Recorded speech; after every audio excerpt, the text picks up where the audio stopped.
Hello there. Thank you so much for joining us. This is News Channel Nebraska. My name's Eric McKay. Let's take a look at our top headlines today.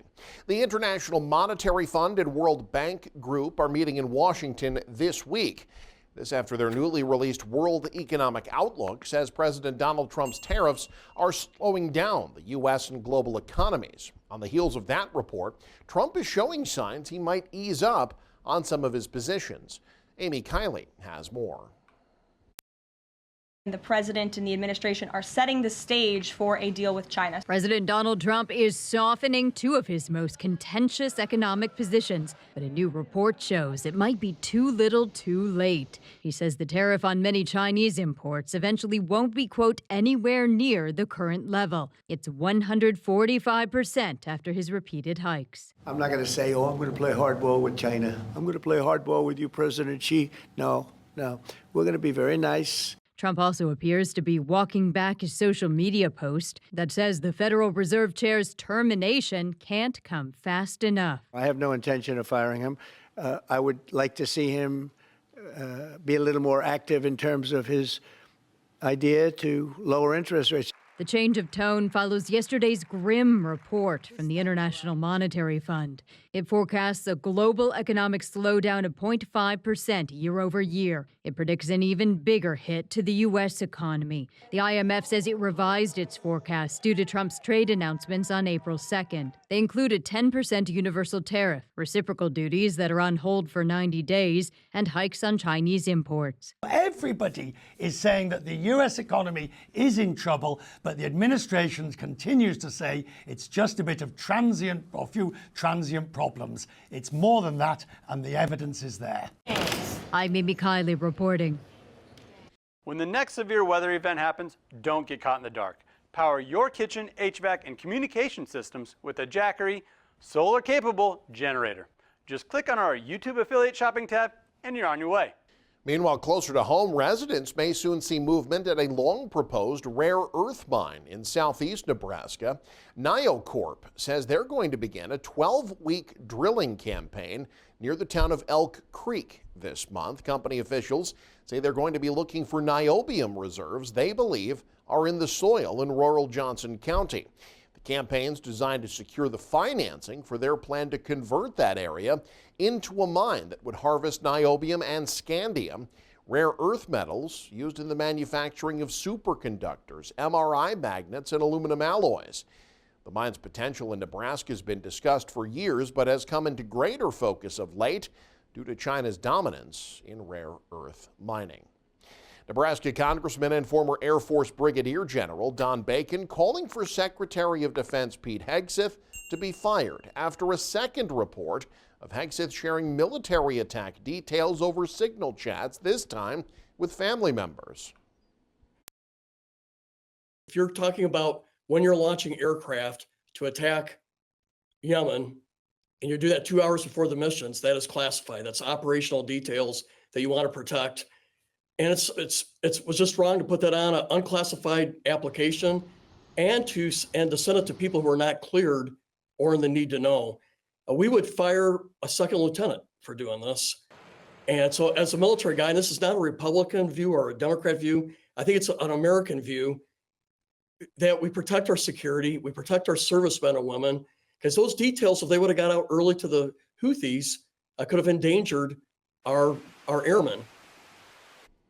Hegseth pulled the information he posted in the Signal chat from a secure communications channel used by U.S. Central Command. Bacon says that opens up that information to enemies of the U.S.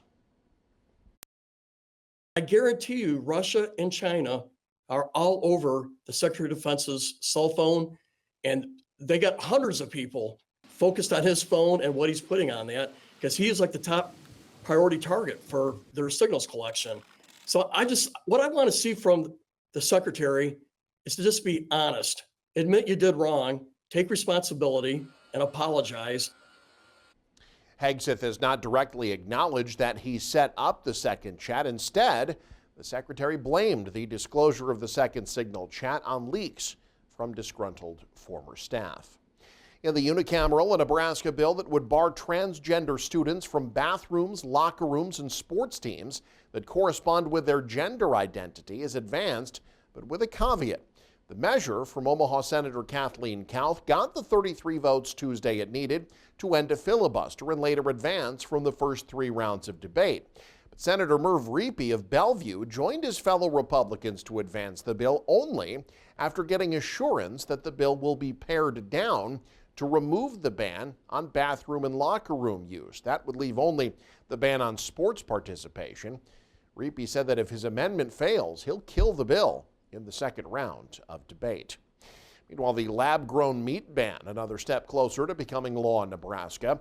State Senator Barry DeKay's indefinite moratorium on the sale of so-called lab-grown meat advanced to the final round of debate in the legislature. A proposed amendment by Senator Danielle Conrad to allow the sale of the meat, but require it to be labeled clearly, failed. The bill drew surprising opposition from the Nebraska Farm Bureau, who said they would rather see a free market. They supported Conrad's amendment. DeKay's bill was proposed at the behest of Governor Jim Pillen, who owns a hog operation in Columbus. Nebraska would be the 4th state to enact such a ban, joining Florida, Alabama, and Mississippi. Well, firefighters continue to battle a large wildfire near the small town of Johnstown in north-central Nebraska. Casey Wannenberg has more from the scene. This plane is one of the key firefighting tools as crews battle a large canyon fire. Very deep, steep canyon. North of Johnstown, a small community west of Ainsworth. This one got up right up to the edge of the property here. Check out how close the fire got to this house.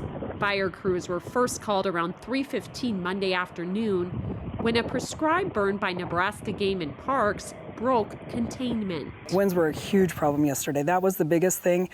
They did come up quite frequently, and they did switch directions quite frequently. In addition to this house, the fire threatened several other buildings.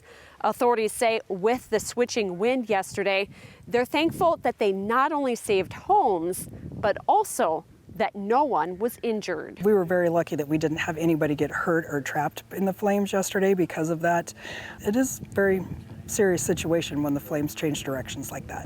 But crews are far from out of the woods. Brown and Rock County Deputy Emergency Manager Jessica Pozell estimates that the fire has burned 12 to 14,000 acres. It was around 30% contained this morning, but by afternoon, that number had dropped to 0. Winds are supposed to come up and be a lot more gusty tomorrow, so we're going to try to get as much of it done today as we can. A big job for volunteers in this small community. And they take a lot of time away from their families and their jobs to be able to come out here and work for other people and to help protect their livelihoods. So we really appreciate them. Protecting their community from the ground and sky. Near Johnstown, Casey Wannenberg, News Channel, Nebraska. The city of Norfolk is rolling out a new permitting system. The city says their new system, online only, allowing for residents and contractors to handle much of the permit process virtually through the city's website, as opposed to having to go in to the city offices in person. The permits that we're talking about tonight are coming through the building services portion of the planning and development department. So if you're going to do a shed or a re-roof, if you're doing a water heater, doing some electrical work, building type stuff like that. So right now all we have online through the building services portal on the city website are just PDFs that you can fill out, then you have to scan in, turn in paper. This system will all be internal to the web-based program that we're going to, so you can submit those electrical permits, the building permits through this, along with pictures, attachments, where we didn't have that ability before. City officials say the new system officially launches May 5th. Anyone with questions can attend an open house meeting next Monday from 5 to 7 p.m. at the Norfolk City Council chambers. And the warmer weather sticking around. That means summer. That means outdoor barbecues and grilling with friends and family. But there are ways to do it safely and keep it healthy for all involved. Jake Bartecki has more. One of the great things about the changing of the seasons is the sound of the sizzle on the grill and friends and family in the backyard. But with a great outdoor barbecue comes great responsibility. According to the Food and Drug Administration, each year over 48 million Americans get sick from foodborne illnesses. Hannah Gunther of the Nebraska Extension says there are certain guidelines you can follow to make sure you or one of your guests isn't one of them. The first comes with marinating your meat before even cooking. I am continually shocked how many recipes will say marinate on the countertop. And again, a lot of times it's because they want that meat to kind of come closer to room temperature before you put it on the grill. But if you are marinating for, again, anything, 30 minutes, 4 hours, it should be done in the fridge. And that's done to prevent the possibility of spoilage. When it comes to taking food out in the first place, particularly raw meat, Gunther says to follow the 2-plate rule, 1 plate for raw meat and 1 for cooked meat. There should be 1 plate that the meat goes out on when it's raw, and there should be a separate plate that it comes in on after it's cooked. A lot of times we'll see people that they will put the meat on, whether it be a baking sheet or just like a dinner plate, they'll put it on, they'll take it out, and then it actually comes back in on that same plate. That is a big no-no in terms of food safety. Gunther also emphasizes weekly cleaning and upkeep of your grill. She recommends using a grill brush or a wadded up piece of aluminum foil to take off food residue and wiping down any grill surfaces where raw meat may have been sitting. And maybe of the utmost importance, washing your hands, not only before taking food out of the fridge or freezer, but after as well. In addition, continue to separate raw meat utensils from cooked. I always say, again, it's better to be safe than sorry. So washing your hands is absolutely important. Also separating our utensils, again, separating cutting boards, knives, utensils, any cooking equipment, raw versus not raw with meat. Again, we want to avoid that cross-contamination. In Beatrice, Jake Bartecki, News Channel, Nebraska. And you can stay up to date with the very latest by following us online. Head to newschannelnebraska.com, click on the News tab there. You can also follow us on X, like us on Facebook and Instagram as well. Thanks for joining us. Have a great day. This is News Channel Nebraska.